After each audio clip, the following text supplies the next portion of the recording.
আজ বাড়ির সবাই বলছিল লাঞ্চে নতুন কিছু খাবো, তাই আমি ভাবলাম আলাদা কিছু ট্রাই করি।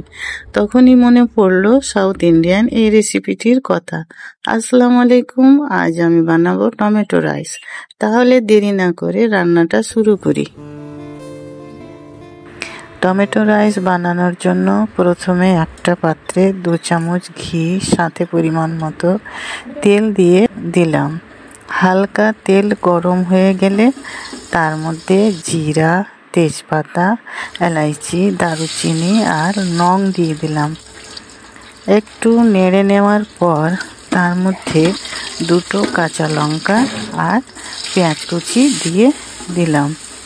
হালকা সোনালি কালারের হয়ে আসলে তাতে বেশ পরিমাণ টমেটো কুচি, আদা রসুন বাটা দিয়ে হালকা নেড়ে নিলাম।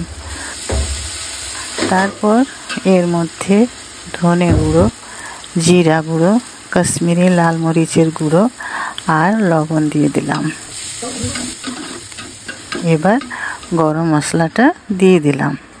তারপর ভালোভাবে নেড়ে নিয়ে তার মধ্যে ধুয়ে রাখা চাল দিয়ে দিলাম।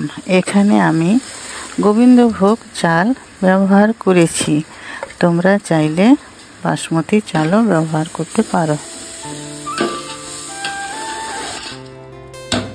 তারপর ধনে পাতা, পুদিনা পাতা দিয়ে একটু নেড়ে নেব।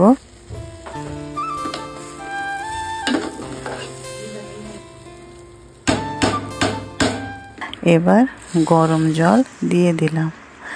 মনে রাখবে 1 কাপ চালে 2 কাপ জল দিতে হবে। জল ফুটে আসলে গ্যাসের ফ্লেম লো করে দিব।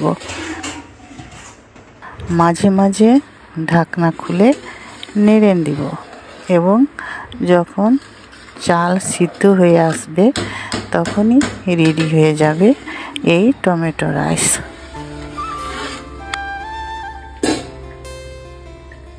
এই রেসিপিটি তোমরা বাড়িতে অবশ্যই ট্রাই করবে। আমার রেসিপিটি কেমন লাগলো কমেন্টে জানাবে। ভিডিওটা ভালো লাগলে একটা লাইক দেবে এবং বন্ধু ফ্যামিলির সাথে শেয়ার করবে। আবার দেখা হবে পরের ভিডিওতে।